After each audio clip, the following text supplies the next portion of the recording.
You walk into a room full of people who believe they're in charge, but none of them see you as a threat. Not because you're hiding, not because you're whispering in shadows, but because you've mastered the oldest law of power. Real power doesn't always announce itself. Sometimes it slides in quietly through the cracks of routine, through the pauses between decisions, through the unguarded moments when everyone else is too busy performing authority to notice who's actually rearranging the room. This isn't about coups, fiery speeches, or dramatic betrayals. It's about acquisitions so subtle, so seamless, that by the time anyone realizes what's happened, you're no longer the outsider. You're the solution. Machiavelli didn't spell this out in bold ink. He hid it between his warnings in the margins, in the silences of the prince. He knew the ones sharp enough to read between the lines were sharp enough to execute without permission. Think about it. When was the last time you saw someone rise without spectacle? Not the charismatic storm who dominates the stage, but the quiet figure who one day is suddenly seated at the head of the table, and no one can quite remember when it started. That's not luck. That's not an accident. That's silent acquisition. And here's the truth, it's not reserved for kings, CEOs, or revolutionaries. It's available to anyone who understands that power isn't seized, it's absorbed. Like water into soil, slow, steady, inevitable. You don't need a title to act as if you belong. You need presence, not the loud kind, but the gravitational kind. Presence that doesn't demand space, but creates it. Most people treat power like a crown, something visible, something handed over. Machiavelli saw it differently. He saw power as a current invisible flowing beneath the surface, shaping everything without breaking the water. You don't grab the current, you learn to swim with it.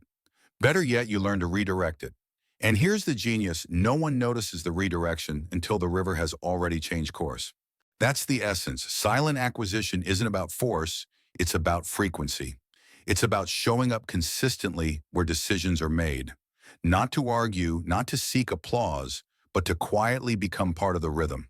The one who's always there when problems appear, the one who offers solutions without needing credit, the one who doesn't react to drama but dissolves it. That's the figure who ends up holding the keys not because they demanded them, but because everyone else forgot where they were kept. Silent acquisition begins with perception. Before you move a single piece, you learn the board. Most people rush to declare, to impress, to prove their value. But the silent player doesn't enter the room to be noticed, he enters to notice. Who interrupts whom? Who waits for permission to speak? Who hides envy behind politeness? Who pretends loyalty but angles for power? Every room has fault lines, and if you're quiet enough, they reveal themselves without you asking. Machiavelli warned that men are fickle, driven by fear, desire, and vanity. That hasn't changed.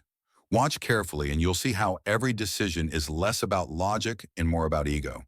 One man needs recognition, another needs safety, another craves control. Once you see the hidden hunger, you hold the leash, because hunger makes people predictable, and predictable people are easy to steer. But here's the trick, you don't steer them openly. Influence declared is influence denied. If people know you're pulling strings, they resist. If they think they're acting freely, they obey. So you let them believe the idea is theirs. You drop a suggestion here, a question there.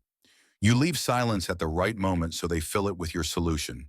They walk away thinking they chose when in truth you were already guiding them. This is why silence is more powerful than speeches. Speeches can be challenged, debated, dismissed. Silence makes others expose themselves. A pause forces them to reveal more than they intended.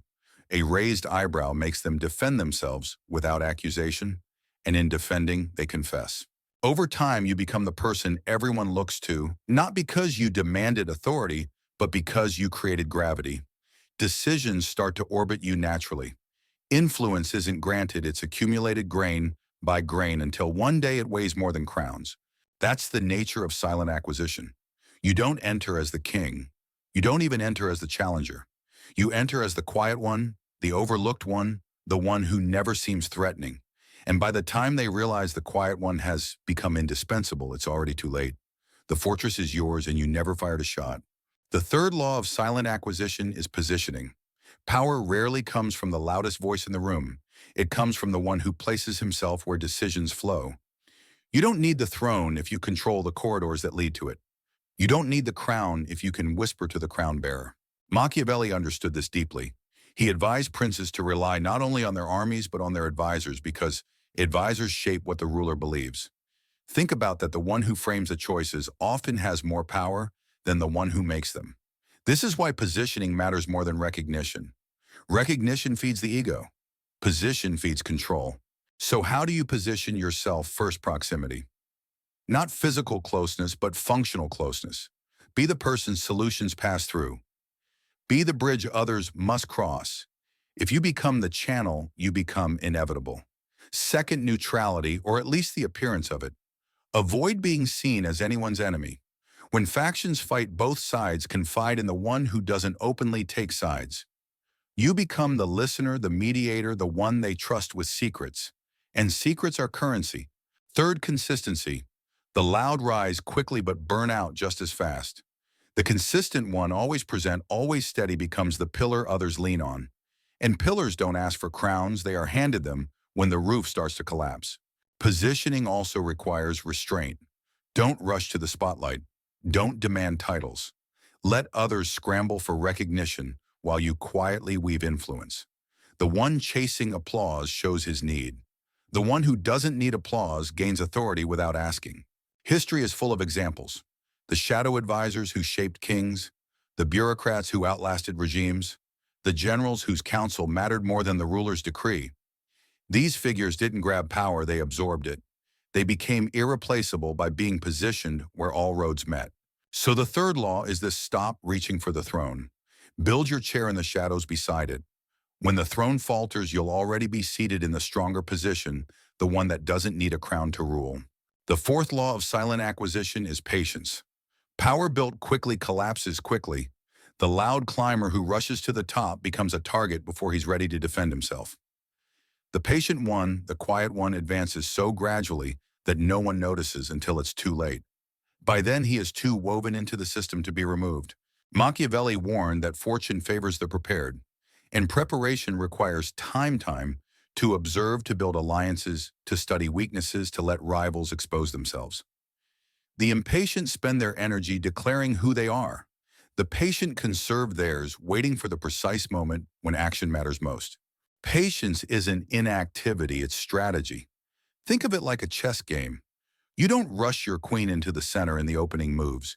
You develop, slowly place your pawns, carefully build pressure without revealing intent. Only when the board is shaped in your favor do you strike. And when you do, the move looks inevitable, as if it had been waiting all along. The art of patience is also the art of timing. Opportunities always come, but only to those who endure long enough to see them. A rival grows careless, a leader grows tired, a faction splits. These are cracks in the wall, but they only appear if you're willing to wait. The impatient charge at stone and break themselves. The patient wait until the stone itself begins to crumble. Patience also protects your image. When you move rarely, each move is magnified. When you speak sparingly, each word is remembered. When you act slowly, your actions carry the weight of inevitability. People may not see you often, but when they do, they feel your presence as something deliberate, calculated, unstoppable. So the fourth law is this: never confuse speed with progress. Power built too fast burns out. Power built slowly lasts. Wait, watch, endure. And when you finally move, let it feel less like ambition and more like destiny. The fifth law of silent acquisition is leverage. Influence is not about how much you hold, it's about how effectively you use what little you have. Most people think power comes from resources, money, armies, connections.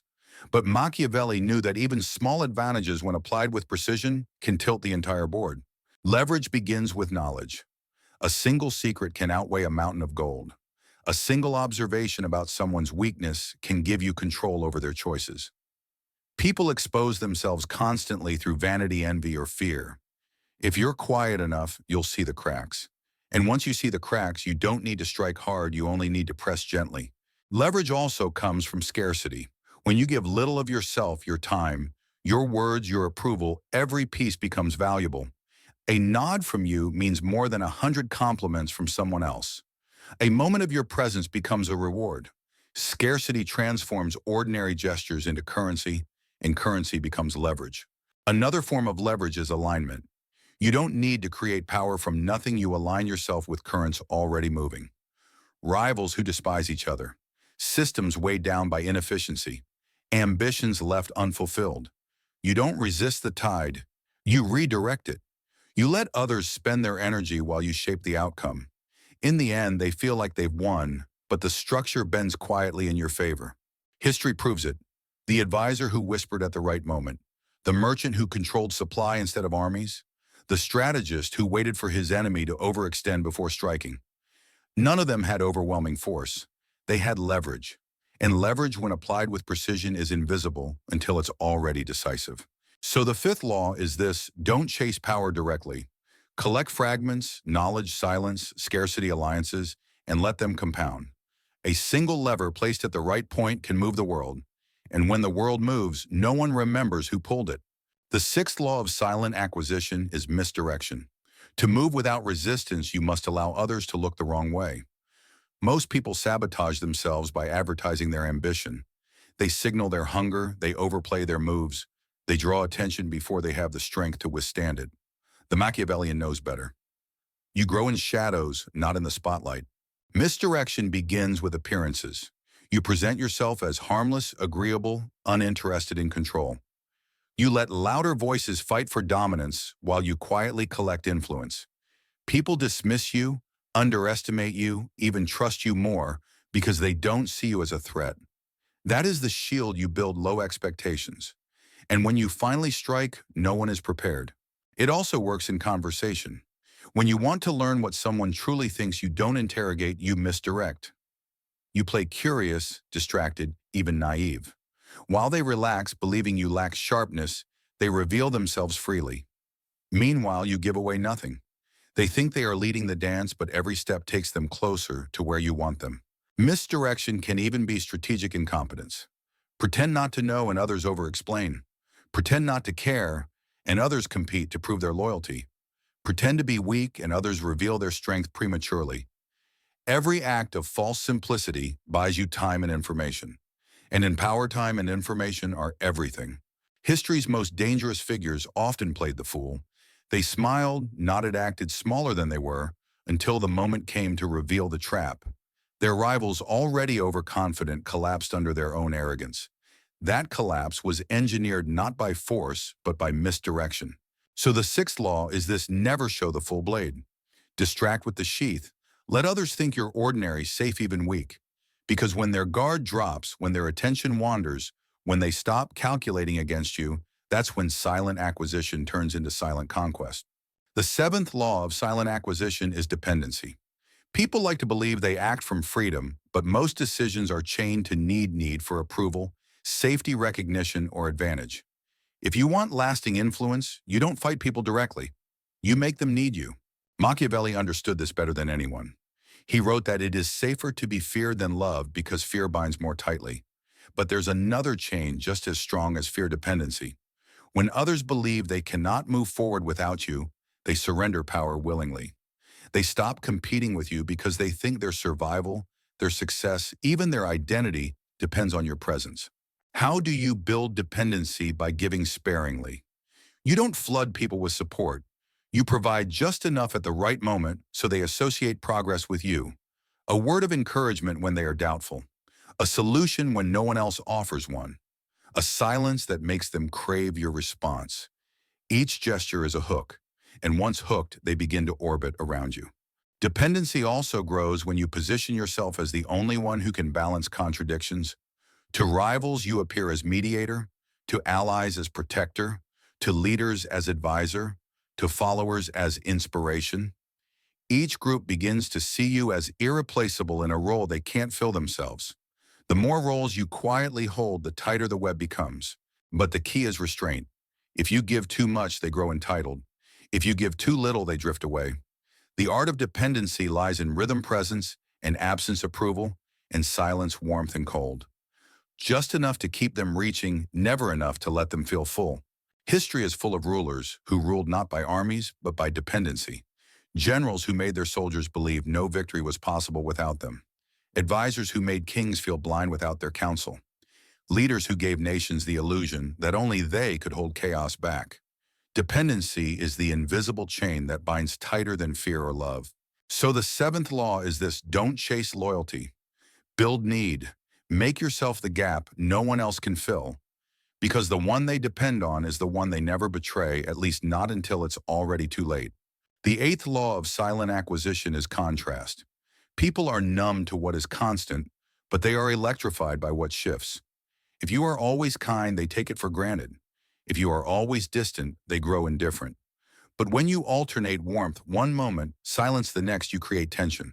And tension creates obsession. Machiavelli knew that men remember extremes, not averages. The ruler who is always predictable becomes invisible. The one who mixes mercy with cruelty, silence with sudden words, distance with rare closeness, this ruler becomes unforgettable. Why? Because unpredictability forces people to pay attention. They lean forward, watching carefully, hoping to catch the signal before the shift comes. Contrast magnifies your presence. A rare compliment lands like thunder. A sudden withdrawal of approval burns longer than weeks of silence. A single display of anger after months of calm terrifies more than constant rage. The less frequent the action, the more weight it carries. Scarcity wrapped in contrast creates power. But contrast is not chaos. It is rhythm. You don't swing wildly, you choose when to break patterns. You let people believe they know you, then you shatter that belief at the right moment. The disruption lingers in their memory, forcing them to adjust around you. Over time, they stop predicting and start submitting because it's easier to follow than to guess. History remembers those who mastered contrast, leaders who showed mercy after decisive cruelty and were hailed as generous. Rulers who punished unpredictably, keeping their courts in a permanent state of caution. Even in personal dynamics, the lover who alternates distance with attention becomes addictive. The human mind clings hardest to what it cannot fully grasp. So the eighth law is this: use contrast like a blade. Cut the rhythm just when they think they've solved you. Let warmth turn cold. Let silence break suddenly. Let distance collapse into closeness, always on your terms. Because contrast doesn't just keep you remembered, it keeps you untouchable. The ninth law of silent acquisition is reputation. You don't need to be everywhere or even act often if your name and presence work for you in your absence. Reputation is power multiplied because it travels where you cannot. Machiavelli wrote that it is better to appear strong than to actually be strong, because perception itself controls behavior. A man believed to be ruthless is obeyed even if he rarely punishes. A leader believed to be wise is trusted even if he makes mistakes. Reputation is the echo of your actions. It continues long after the moment has passed. Building reputation doesn't mean chasing approval. It means curating what lingers. Speak less so each word is remembered. Act rarely so each action feels decisive. Show restraint so your silence can be interpreted as strength. People will exaggerate your qualities on their own. The less they see, the more they imagine. And imagination always makes you larger than life. Reputation also defends you. When rivals consider striking, they hesitate if your name carries weight. Fear of what you might do outweighs certainty of what you've done. A reputation for patience makes people think twice before provoking you. A reputation for cruelty keeps betrayal at bay. A reputation for unreadability makes every enemy second-guess their move. But reputation must be tended carefully. One careless word, one emotional outburst, one display of weakness can erode it quickly. That's why the fortress of the void matters. Silence, ambiguity, patience, contrast, they all protect reputation by giving nothing cheap to seize. Your image must always cost them effort to interpret. History is full of leaders whose reputation outlived their rule. Their names became symbols of fear, of wisdom, of inevitability. That's the goal of silent acquisition, not just to win in the moment, but to leave behind an aura so heavy that it shapes behavior long after you've gone. So the ninth law is this: guard your reputation like a crown. Act as if every gesture will echo. Speak as if every word will be replayed. Because reputation is the shadow that rules when you are not in the room. And sometimes that shadow is more powerful than you could ever be in person. The 10th and final law of silent acquisition is inevitability. When you've mastered perception, restraint, positioning, patience, leverage, misdirection, dependency, contrast, and reputation, you no longer need to fight for influence. It flows to you. You don't chase power. power bends toward you. Inevitability is the aura that surrounds someone who cannot be ignored. Every silence feels deliberate. Every move feels calculated. Every absence feels heavier than another's presence. People stop asking whether you will act, they only wonder when. And in that wondering, they discipline themselves around you. Machiavelli would call this the highest form of rule when others obey, not because you command, but because they believe resistance is futile. They measure their words against what they imagine you'll think. They restrain their actions because of what you might do. Even in your absence, you shape the board. This inevitability comes not from spectacle, but from consistency. You don't explode, you accumulate. You don't fight openly, you weave quietly. Grain by grain, you layer silence, scarcity, ambiguity, and patience until they harden into legend. By the time anyone notices you're no longer competing, you're inevitable. History remembers inevitability. Leaders whose presence lingered long after death. Thinkers whose words haunted centuries. Rulers whose silence was enough to hold courts in fear. They weren't loud. They weren't always seen, but they were unavoidable. So the 10th law is this: don't aim to impress. Aim to endure. Don't aim to dominate the moment. Aim to shape the future. Become so woven into the structure that removing you feels impossible. That's inevitability. And when you reach it, you no longer need crowns, titles, or applause. You don't just acquire power, you become it.